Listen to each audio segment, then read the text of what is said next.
Hello, welcome to Oxford Heirlooms. Now in the last video, I created my teeny tiny buttonholes, 9 of them, along the right front facing of the garment, and I went ahead and sewed my little 1/4" buttons on the left side of the garment.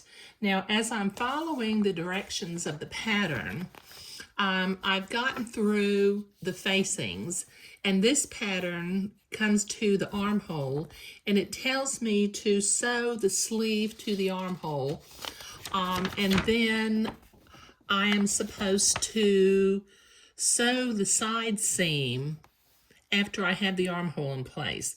Now, right here at the pit of the armhole, I've noticed sometimes that if I sew the sleeve into the garment before I sew the side seam, it puckers a little bit.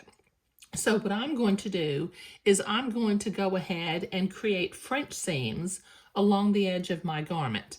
Now this garment has 3/8 of an inch seam allowances. So what I'm going to do is I'm going to sew at a scant 1/8 of an inch from the edge of the fabric, and then I will press the seam to one side and come back and do the second part of my French seam at a scant 1/4 of an inch. So mathematically, if you add 1/8 and 1/4, that comes up to 3/8. So that will be my seam allowance. Now I've already pinned this one side together, so I will run that through my sewing machine in just a minute. But I have actually sewn the 1/8 inch on the other side of the garment. Now, since I've been handling these pattern pieces for a couple of days to do the smocking and do my prep work and do my initial sewing, you can see that along the edge of the fabric, it's kind of taken a beating, and the threads have frayed a little bit.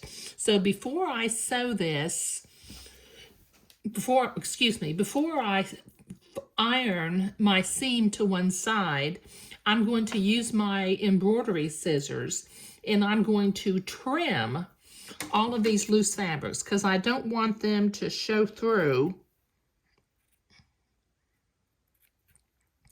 when I create the other part of my French seam. So this will take me a minute to do, and then I'll do the other part of my French seam, and then I will press it towards the back of the garment, and then I'll proceed to the next step. But like I said, I'm not following the pattern exactly right now. I'm not putting the sleeve into the armhole at this point in time. What I will be doing is I will do the French seams on the side of the garment, then I'll create the little sleeves, and then I will set them in. So that's what I'm doing today. Thank you.